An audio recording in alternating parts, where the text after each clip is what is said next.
अरे ये क्या? भगवान जगन्नाथ ने नारद मुनि को बैल की तरह हल में क्यों जोत दिया है? नारद मुनि खेत क्यों जोत रहे हैं और भगवान के हाथ में ये छड़ी क्यों है? आखिर नारद मुनि से ऐसी कौन सी गलती हो गई कि भगवान को इतनी कठोर सजा देनी पड़ी? इस कहानी के पीछे एक अद्भुत लीला छिपी है, लेकिन उस लीला की शुरुआत बहुत शांत तरीके से हुई थी। बहुत समय पहले की बात है। पुरी धाम में भगवान जगन्नाथ का विशाल मंदिर था। दूर दूर से हजारों भक्त प्रतिदिन वहां दर्शन करने आते थे। कोई हाथ जोड़कर प्रार्थना करता, कोई भोग चढ़ाता, तो कोई बस मंदिर के आंगन में बैठकर प्रभु का नाम जपता। पुरी का वो मंदिर केवल एक पूजा का स्थान नहीं था, बल्कि भक्तों की आस्था का केंद्र था। मंदिर की सबसे विशेष जगह थी उसकी विशाल रसोई। कहा जाता है कि जगन्नाथ मंदिर की रसोई संसार की सबसे बड़ी रसोइयों में से एक है। वहाँ प्रतिदिन भगवान के लिए सैकड़ों प्रकार के पकवान बनते थे। खीर, मालपुआ, लड्डू, पेड़ा, खाजा, मीठे चावल, सब्जियाँ और भी बहुत कुछ। जब ये सब पकवान बनते थे तब उनकी सुगंध पूरे मंदिर परिसर में फैल जाती थी। अरे बहन, कितनी अच्छी खुशबू आ रही है। हाँ, लगता है आज भगवान के लिए बहुत स्वादिष्ट भोग बन रहा है। उस दिन भी मंदिर की रसोई में बड़े प्रेम से भोग बनाया जा रहा था। बड़े बड़े थालों में मिठाइयाँ सजाकर रख दी गई थी। उसी समय नारद मुनि पृथ्वी लोक में भ्रमण करते करते पुरी धाम पहुँचे। नारायण नारायण। नारद मुनि धीरे धीरे मंदिर की ओर बढ़ रहे थे। तभी उनके पास एक बहुत ही मधुर सुगंध आई।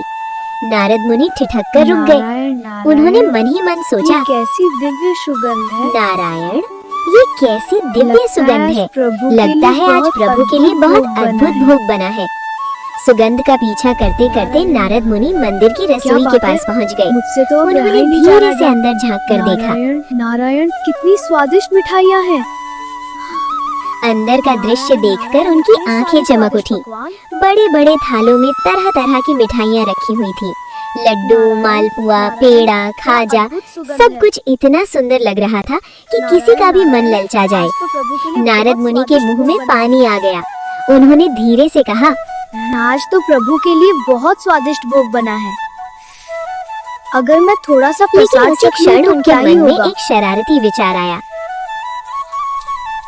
अगर मैं थोड़ा सा प्रसाद चख लूं तो क्या ही होगा? आखिर ये तो प्रभु का ही प्रसाद है। नारद मुनि ने इधर उधर देखा, वहाँ कोई नहीं था। उन्होंने धीरे से एक लड्डू उठाया। नारायण नारायण, और वो लड्डू खा लिया। लड्डू इतना स्वादिष्ट था कि नारद मुनि की आंखें खुशी से चमक उठी। उन्होंने कहा, वाह कितना स्वादिष्ट है। फिर उन्होंने दूसरा लड्डू उठाया, फिर तीसरा, फिर मालपुआ, फिर पेड़ा। धीरे धीरे नारद मुनि खाते ही चले गए। उन्हें पता ही नहीं चला कि कब पूरा थाल खाली हो गया। अब उनका पेट पूरी तरह भर चुका था, इतना कि उनका पेट थोड़ा बाहर भी निकल आया था। नारद मुनि धीरे धीरे चलते हुए वहां से निकल गए। कुछ समय बाद मंदिर के पुजारी भोग लेकर गर्भगृह की ओर बढ़े, लेकिन जैसे ही उन्होंने थाल देखा वे चौंक गए। थाल पूरी तरह खाली था।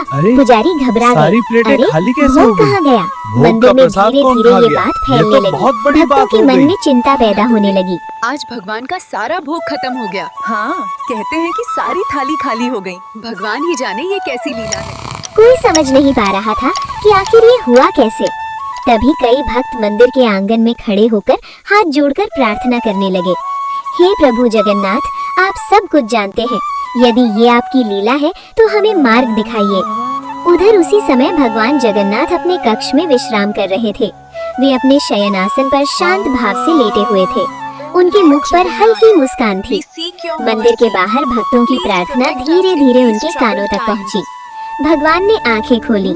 उन्होंने मन ही मन भक्तों की पुकार को सुना। भगवान सब समझ गए थे।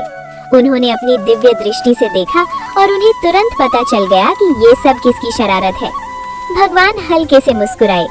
उसी समय दूर खड़े नारद मुनि भी धीरे धीरे चल रहे थे, लेकिन अब उनका पेट इतना भरा हुआ था कि वो आराम से ही चल पा रहे थे।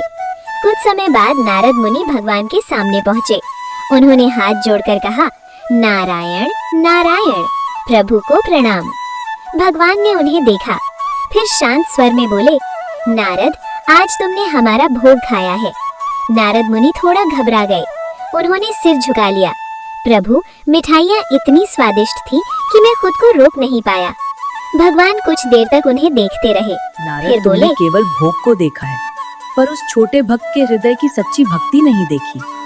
नारद मुनि को अपनी गलती का एहसास होने लगा। वे चुपचाप खड़े रहे। भगवान ने कहा, नारद, कभी सोचा है कि ये अन्न कहाँ से आता है? नारद मुनि ने धीरे से कहा, प्रभु, किसान इसे उगाते हैं। भगवान बोले, हाँ, किसान कठिन परिश्रम करके अन्न उगाते हैं, फिर भक्त प्रेम से भोजन बनाकर हमें अर्पित करते हैं। इसीलिए भोजन केवल भोजन नहीं होता, वो भक्तों का प्रेम होता है। नारद मुनि की आंखें नम हो गई। उन्होंने कहा, प्रभु, मुझसे गलती हो गई।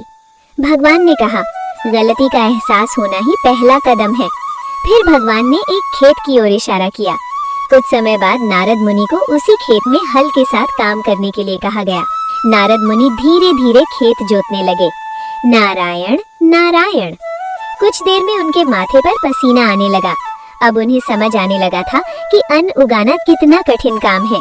भगवान ने कहा, नारद, अब समझ आया कि अन्न कितनी मेहनत से बनता है? नारद मुनि ने सिर झुकाकर कहा, हाँ प्रभु, अब मुझे सब समझ आ गया। भगवान मुस्कुराए।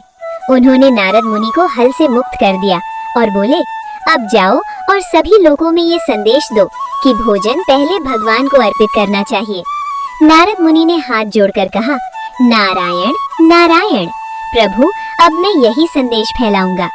उस दिन के बाद नारद मुनि जहाँ भी जाते यही कहते, भोजन पहले भगवान का है, फिर हमारा।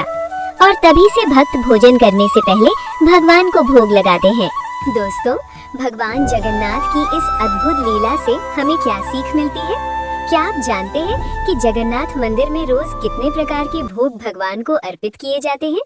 अगर आपको इसका जवाब पता है तो अभी कमेंट बॉक्स में जरूर लिखें। मैं आपका जवाब पढ़ने का इंतजार करूंगी।